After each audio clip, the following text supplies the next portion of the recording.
দুরুদে ইব্রাহিম নামক কোন দুরুদ পৃথিবীর কোন কিতাবের মধ্যে নাই। অনেক আলেম ভাইরা আশ্চর্য হতে পারেন, কি বলছে নিজামউদ্দিন জিহাদি, কি লেখাপড়া করলো নিজামউদ্দিন জিহাদি? লেখাপড়া কিছু করতে পারি নাই, এখনো ইলিমের জগতে ছাত্র হওয়ার যোগ্য নয়। তবে হ্যাঁ, এতটুকু বলতে পারি, যদ্দূর লেখাপড়া করেছি আপনাদের মতো কয়েক লক্ষ আলেমকে কিতাব দিয়ে দাফন করতে পারবো ইনশাআল্লাহ। আপনাদের মতো কয়েক লক্ষ আলেমকে দলিল দিয়া দাফন করতে পারবো ইনশাআল্লাহ। কথায় কথা বলি বেদাত বেদাত বেদাত, মানাল বেদাত। বেদাত কি জিনিস ইয়া খায়না বাতায় দেয়। আসসালামু আলাইকুম ওয়া রাহমাতুল্লাহি ওয়া বারাকাতুহু। আসসালাতু ওয়াসসালামু আলাইকা ইয়া রাসূলুল্লাহ। আসসালাতু ওয়াসসালামু আলাইকা ইয়া হাবিবাল্লাহ। আসসালাতু ওয়াসসালামু আলাইকা ইয়া শাফিয়াল মুজনিবিন।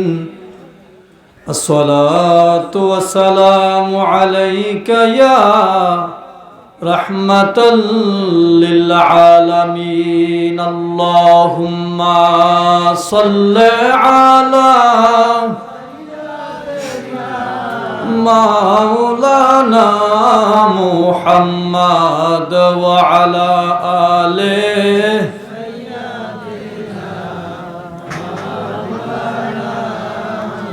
প্রিয় দাদু ভাইরা, এই যে দুরূদ শরীফ পড়তেছেন, আপনি কেমনে পড়বেন আমি বলবো না, যে মহব্বত দেন বা উচ্চ আওয়াজে পড়েন বলবো না। একটা প্রশ্ন করি, এই যে দুরূদ শরীফ পড়তেছেন, সত্যিকার একটা কথা বলবেন, মনে ভালো লাগে কি লাগে না? আচ্ছা, এইভাবে দুরূদ শরীফ পড়লে কি বেদাত হয়ে যাবে? আমাদের মধ্যে তো অনেক ভাইরা আছেন না যারা ফতোয়া দিয়ে থাকেন দুরুদ ইব্রাহিম ছাড়া আর কোনো দুরুদ নাই, যাহা পড়া হয় সব নাজায়েজ কাজ, বেদাত কাজ। এরকম ফতোয়া হয় না ভাই? জোরে বলেন, হয় না? আচ্ছা, দুরুদে ইব্রাহিম একটা দুরুদ শরীফ, হাদিসের কিতাব হচ্ছে আরবি টু আরবি। এই কিতাবটার নাম মুখতাসারুস সহিহুল বুখারী, সহিহ বুখারী শরীফ। এটা আজীবন শুনছেন, বড় বড় কিতাব দেখছেন, ওটার বড়টার সংক্ষিপ্ত ছোট রূপ। এটা কিতাবটার মধ্যে যা আছে এ টু জেড আরবি। এরকম যত কিতাব আছে পৃথিবীতে, হাদিসের কিতাব, তাফসিরের কিতাব বলেন, ফিকহের কিতাব বলেন, 95% কিতাব হচ্ছে আরবি টু আরবি। আচ্ছা, একটা প্রশ্ন করি, দেখেন বোঝেন কিনা, আমি কথাগুলো বলি, দেখেন বোঝেন কিনা। দুরুদে ইব্রাহিম, দুরুদ শব্দটা ফার্সি, দুরুদ শব্দটা ফার্সি বা উর্দু, ওই ফার্সি এবং উর্দুতে দুরুদ শব্দটা ব্যবহার করা হয়, মূল হচ্ছে ফার্সি, উর্দুতে এটা ব্যবহার করা হয়। আরবি নাম হচ্ছে সলাত। আরবি নাম কি? সলাত। ইব্রাহিম ইসিম, ইসিম মানে নাম। এটা বাংলায়ও যেরকম, আরবিও সেরকম, ইংলিশও এরকম, উর্দুতেও এরকম, ফার্সিতেও একই রকম। তাহলে আমি এখানে আরবি এবং উর্দু দুইটা মিক্স করছি, বলতেছি দুরুদে ইব্রাহিম, অথচ হাদিসের সমস্ত কিতাব হচ্ছে আরবি টু আরবি। বলি দুরুদে ইব্রাহিম ছাড়া আর কোনো দুরুদ নাই, যাহা আছে সব বেদাতি দুরুদ, অথচ আমি নাম মিক্স করলাম আরবি এবং উর্দু। আরবি এবং উর্দু কোনো হাদিসের কিতাব নাই, যা আছে সব আরবি। তাহলে উর্দু কেমনে থাকবে আরবির মধ্যে? অথচ শুনলে খুশি হবেন না বেজার হবেন জানি না, দুরুদে ইব্রাহিম নামক কোন দুরুদ পৃথিবীর কোন কিতাবের মধ্যে নাই। অনেক আলেম ভাইরা আশ্চর্য হতে পারেন, কি বলছে নিজামউদ্দিন জিহাদি, কি লেখাপড়া করলো নিজামউদ্দিন জিহাদি? লেখাপড়া কিছু করতে পারি নাই, এখনো ইলিমের জগতে ছাত্র হওয়ার যোগ্য নয়। তবে হ্যাঁ, এতটুকু বলতে পারি, যদ্দূর লেখাপড়া করেছি আপনাদের মতো কয়েক লক্ষ আলেমকে কিতাব দিয়ে দাফন করতে পারবো। পারবো ইনশাআল্লাহ। আপনাদের মতো কয়েক লক্ষ আলেমকে দলিল দিয়া দাফন করতে পারবো ইনশাআল্লাহ। কথায় কথা বলি বেদাত বেদাত বেদাত, মানাল বেদাত। বেদাত কি জিনিস ইয়া খায় না বাতায় দেয়। দুরুদ ইব্রাহিম ছাড়া আর কোন দুরুদ নাই। আচ্ছা আমরা একটা হাদিস শরীফ শুনি, শুনবেন? যেই দুরুদ পড়লেন নবীজি সাক্ষী দিয়েছেন, ডিক্লার দিয়েছেন, এই দুরুদ পড়তে পারলে কাল কিয়ামতের ময়দানে আপনার আমার জন্য নবীজির শাফাত ওয়াজিব হয়ে যাবে। হয় নাই? আরো বড় করে বলেন, আরো বড় করে বলতে হবে। ইমাম আহমদ ইবনে হাম্বল রাহমাতুল্লাহি আলাইহি মুসনাদ আহমদ কিতাবের মধ্যে হাদিসটাকে উল্লেখ করেছেন। ইমাম খতিবে বাগদাদি রাহমাতুল্লাহি আলাইহি মিশকাতুল মাসাবির মধ্যে উল্লেখ করেছেন। মিশকাত শরীফ আলিয়া বলেন কওমি বলেন উভয় মাদ্রাসায় পড়ানো হয়। আমি নিজামউদ্দিন জিয়াদি বিশ্ব জাকির মঞ্জিল আলিয়া কামিল মাদ্রাসায় ওই কিতাব পড়েছি। মিরকাতুল মাফাতির মধ্যে ইমাম মুল্লা আলী কারি রাহমাতুল্লাহি আলাইহি হাদিসটা উল্লেখ করেছেন। হাদিসটা শুনবেন? বলেন শুনতে রাজি আছেন?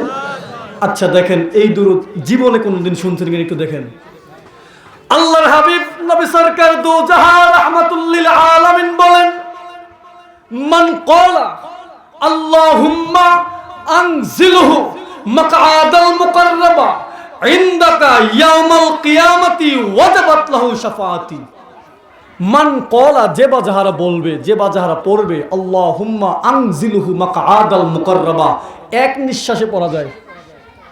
আল্লাহুম্মা আনজিলহু মাকআদাল মুকাররাবা, চার শব্দের একটা দুরূদ শরীফ নবীজি বলেন, আমার যে কোনো উম্মত যেভাবে পড়ুক না কেন, আমার যে কোনো উম্মত যদি এই দুরূদ শরীফ আমি নবীর উপরে পড়তে পারে, কাল কিয়ামতের ময়দানে আমি নবীর শাফাত ওই ব্যক্তির জন্য ওয়াজিব হয়ে যাবে। দুরূদ ইব্রাহিম ছাড়া আর কোনো দুরূদ নাই। অথচ নবীজি বলতেছেন আরেকটা দুরূদ শরীফ আছে। ভাই পাগলামি করিয়েন না, বেদাতের ফতোয়া দিয়েন না। নবীজি বলেন আরো দুরূদ শরীফ আছে যাহা পড়লে আমি নবীর শাফাত তোমার জন্য ওয়াজিব হয়ে যায়।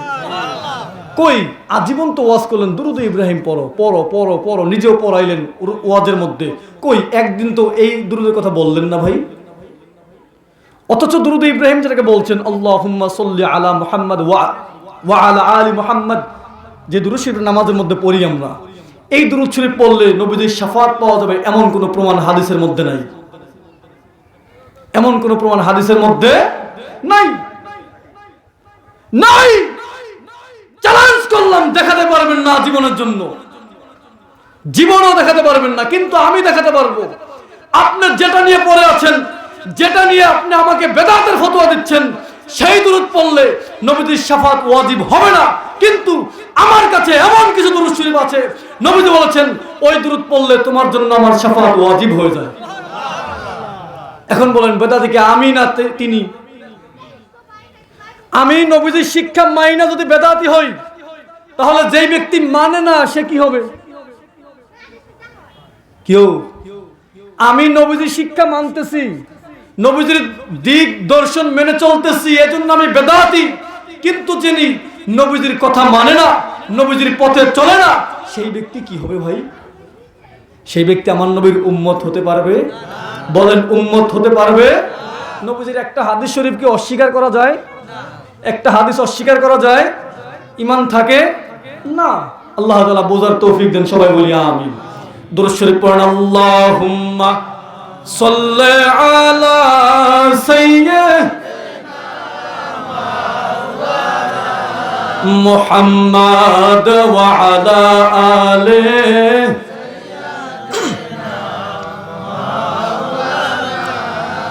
নবী তোমাকে পাইবার সে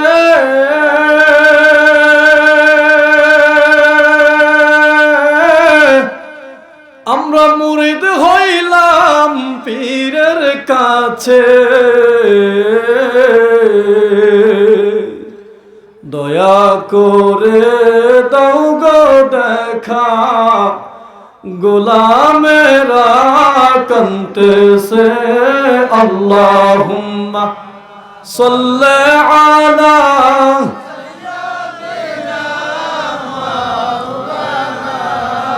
मुहम्मद व अला आले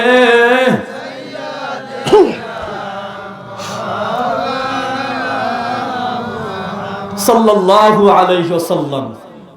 একটা কথা বললাম, একটা কাসিদা গাইলাম মাঝে, দুরূদ শরীফের মাঝে। নবী কামলিওয়ালাকে পাওয়ার উদ্দেশ্যে, ইসলামের সঠিক রূপরেখায় চলার উদ্দেশ্যে, নিজের কালবের উন্নতি করার লক্ষ্যে আমরা একটা বিশ্ববিদ্যালয়ে ভর্তি হয়েছি। আল্লাহ তাআলা আমাদেরকে সৃষ্টি করেছেন, পাঠিয়েছেন, চলে যাব। কোনো সন্দেহ আছে? সন্দেহ আছে? নামাজের কথা আল্লাহ তাআলা কোরআন পাকে 82 জায়গায় বলেছেন, 82 জায়গায় বলেছেন। কিন্তু এই নামাজের চাইতে আরো বেশি, আরো 22 বার বেশি, আরো বেশি আমার আল্লাহ তাআলা একটা বিষয়ের কথা বলেছেন, সেটা হচ্ছে আপনার কাল্ব, হৃৎপিণ্ড, হার্টকে উন্নত করার কাজ, কালবকে সালিম করার কাজ, কালবের উন্নতি করার কাজ, কালবের ডাক্তারের কাছে যায় ডাক্তারি করানোর কাজ আল্লাহ তাআলা কোরআন পাকে 100 জায়গার উপরে প্রমাণ করেছেন, বলে দিয়েছেন। সেই কালবের উন্নতির লক্ষ্যে আমরা আল্লাহর ওলির কাছে গিয়েছি। অনেক ভাইয়েরা ফতোয়া দিয়ে থাকেন, কোন পীর মুরিদের দরকার নাই, কোন পীরের দরকার নাই, সমস্ত পীর হাসরের ময়দানে ফেলফেল করে তাকিয়ে থাকবে, নবীজিও ফেলফেল করে তাকিয়ে থাকবে। এক বক্তা তো বলেই ফেললো, হাসরের ময়দানে নবীজি তার পাপের পাল্লায় ফেলফেল করে তাকায় থাকবে। নবীজির পাপের পাল্লা ভারী হয় না নেকের পাল্লা ভারী হয়? পাপের পাল্লা ভারী হয় না নেকের পাল্লা ভারী হয়? সবাই চিৎকার দিয়ে বলবেন কি নাউযুবিল্লাহ। যিনি রাহমাতুল লিল আলামিন, যার কারণে আল্লাহ তাআলা तमाम মাখলুকাত সাজিয়েছেন,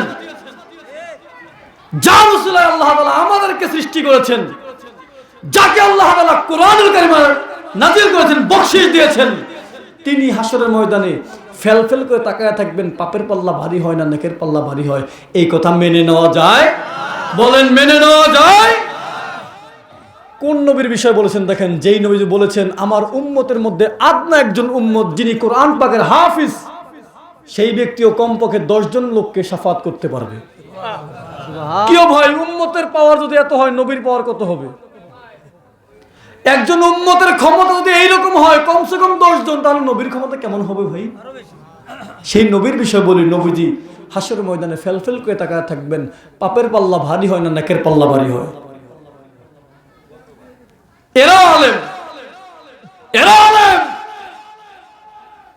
বলেন এরা নবীর পক্ষের লোক না দুশমন?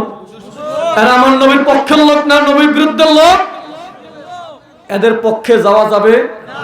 এদেরকে মানা যাবে? এদেরকে খাওয়ানো যাবে? এদের পিছনে নামাজ পড়লে নামাজ হবে? এদের পিছনে নামাজ পড়লে নামাজ হবে না। প্রিয় হাজিরিন, কঠিন ভাষায় ফতোয়া দেবে, কোনো পীর মুরিদের দরকার নাই, পীরের কাছে যাওয়া চলে না। দলিল দেবে সূরা আরাফের 3 নম্বর আয়াত দিয়ে, আল কোরআনের 7 নম্বর সূরা আরাফ আয়াত নাম্বার 3। যাদের মোবাইলে কোরআন শরীফ আছে এখন খুলে মিলায় নেন। আমি দেখায় দিচ্ছি আমাদেরকে কেমনে ধোঁকা দেওয়া হয়।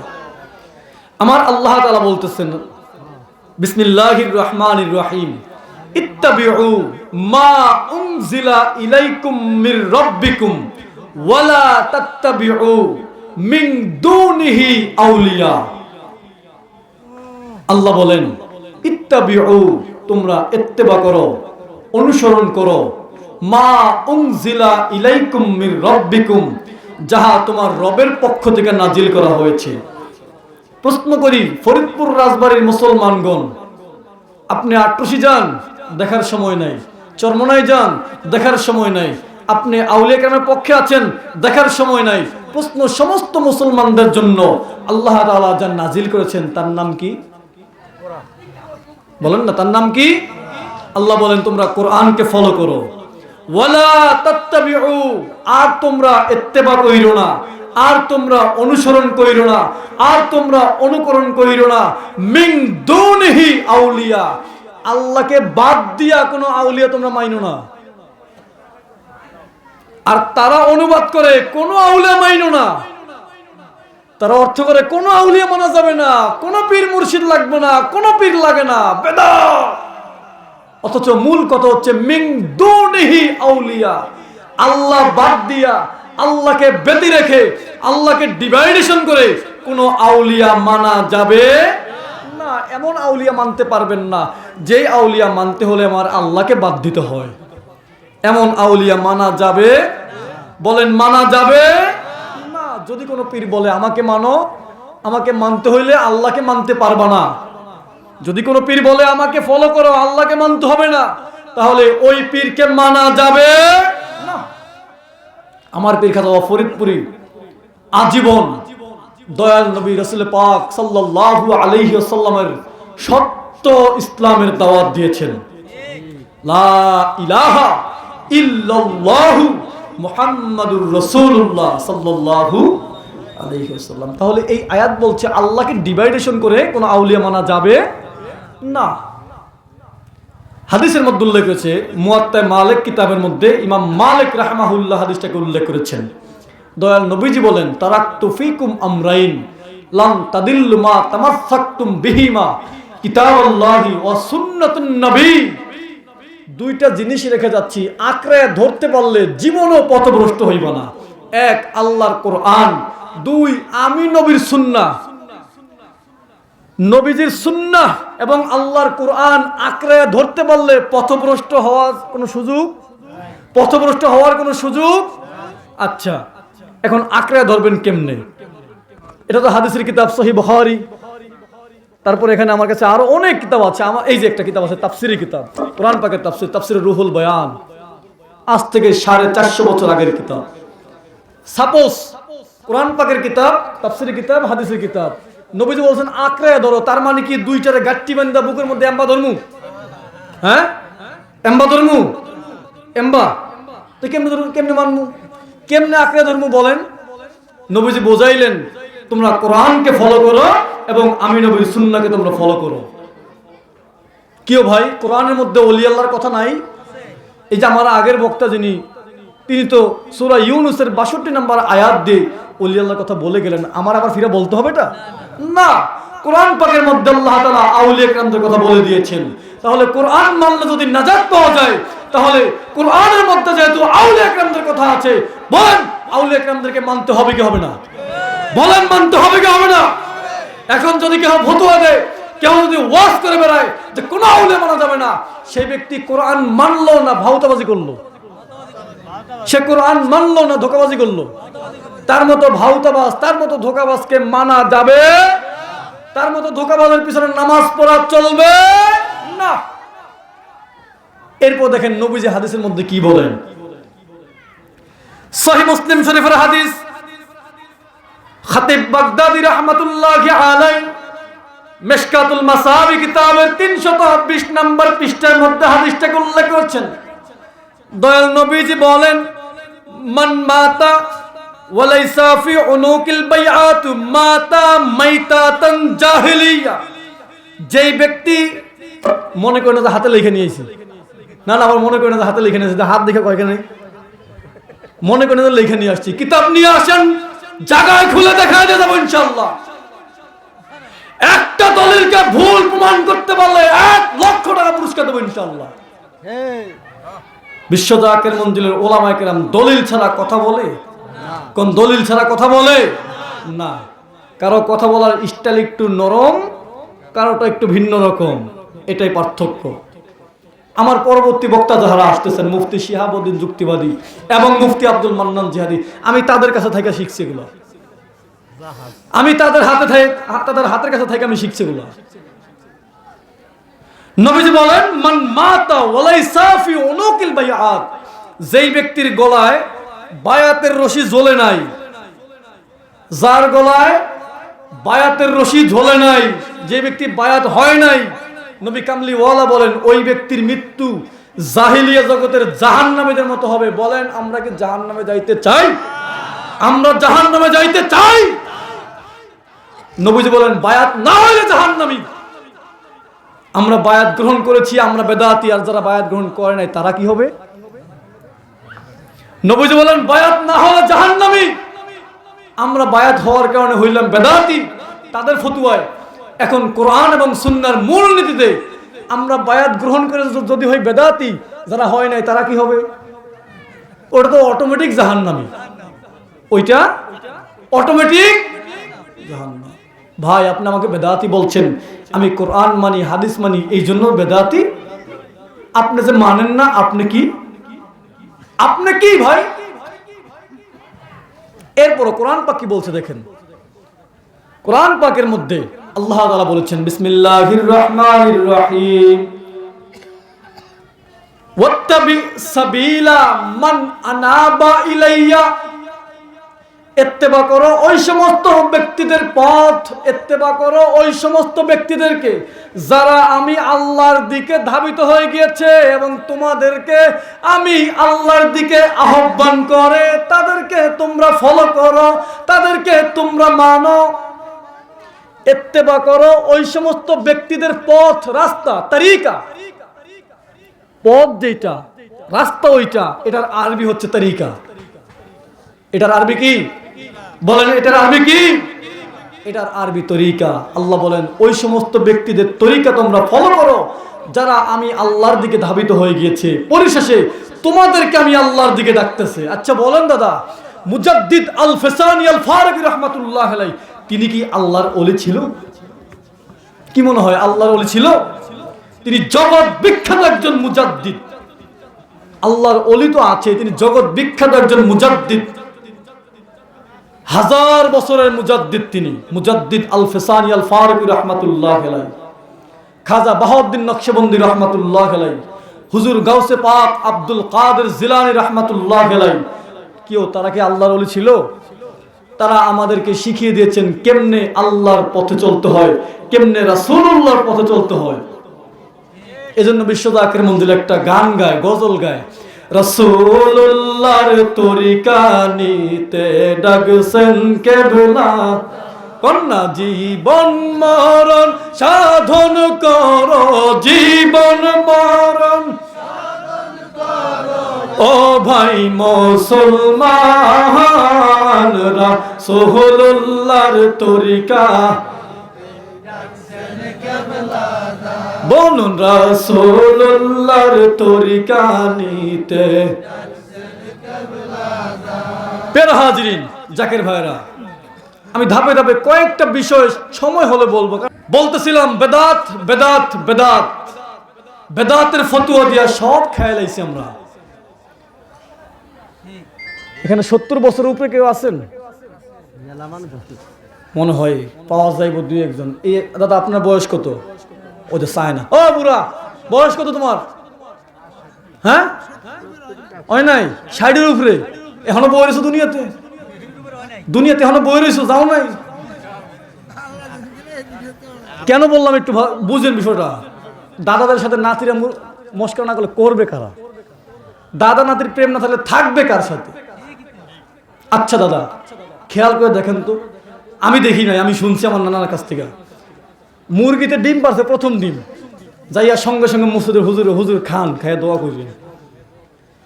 গাই বিয়েছে, গরুর দুধ, শাল দুধ ফালানো শেষ, যখন যে দুধটা টিকে যায় সবার আগে ইমাম সাহেব হুজুরকে দাওয়াত দেওয়া খাওয়াইছে বা দিয়ে আসছে জাল দিয়া, হুজুর খান। গাছে একটা আম হয়েছে, কাঁঠাল হয়েছে, লিচু হয়েছে, পেঁপে হয়েছে, যে কোনো একটা ফল হয়েছে, ইমাম সাহেব হুজুরকে খাওয়াইছে আগে, হুজুর খান, হুজুর হুজুর খান। আচ্ছা আমি যে খামু আপনারটা, বলেন আপনি যে খাওয়াইছেন মন থেকে কি দোয়া আসবেন আমার?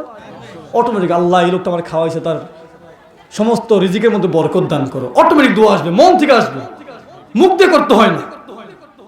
তখন কিন্তু বেদাতের ফতুয়া ছিল না, বেদাতের ফতুয়া এখন আমরা ফতুয়া লাগাইছি বেদাত বেদাত।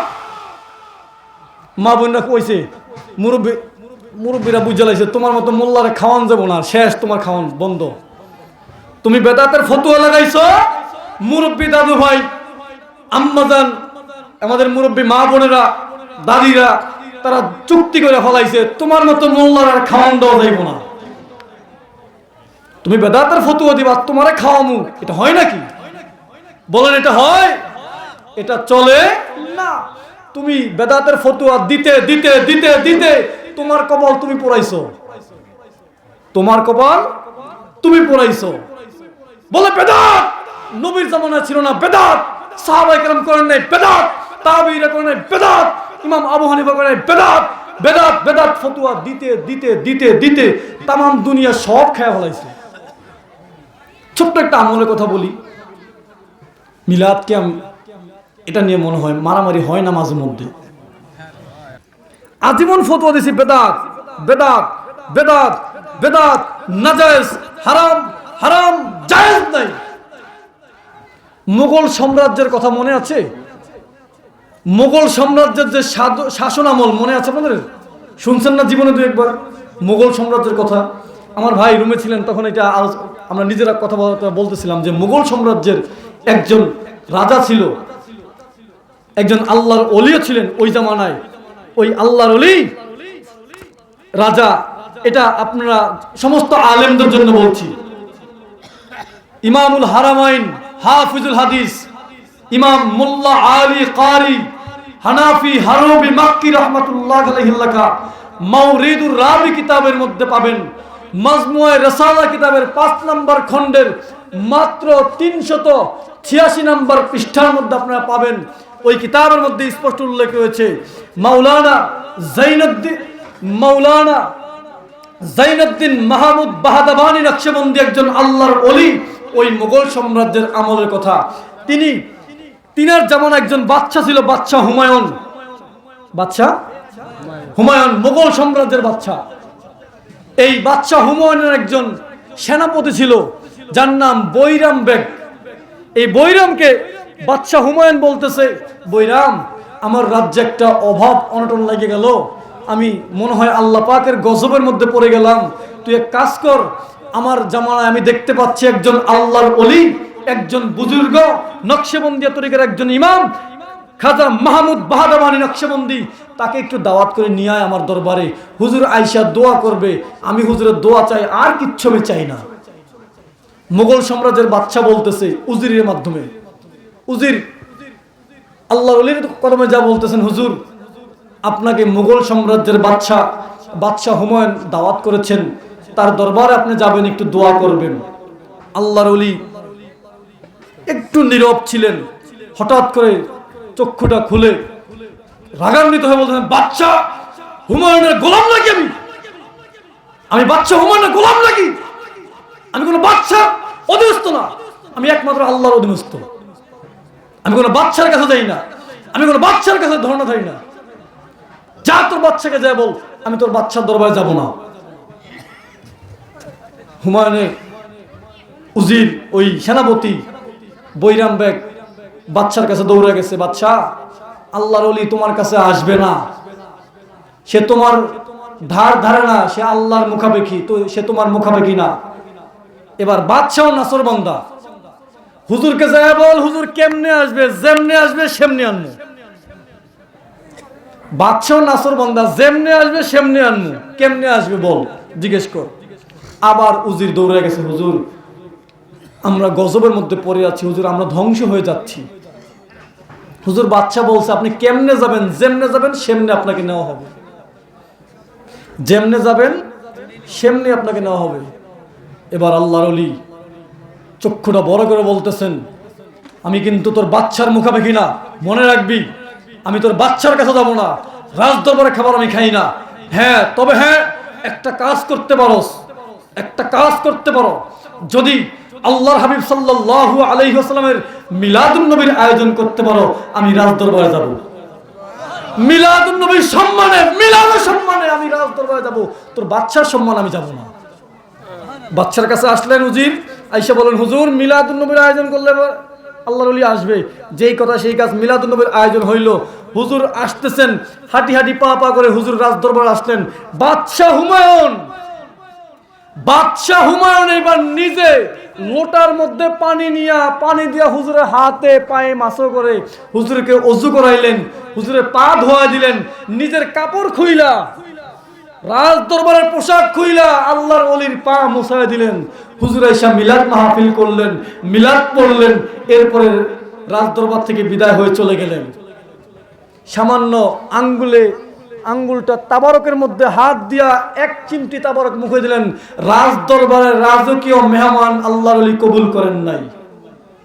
আমরা সেই আল্লাহর ওলিদের সাথে আছি যারা রাজ দরবার দিকে তাকায় না, যারা আমার আল্লাহর ওই আরশ আজিমে কি সিদ্ধান্ত হয় সেটার দিকে তাকিয়ে থাকেন।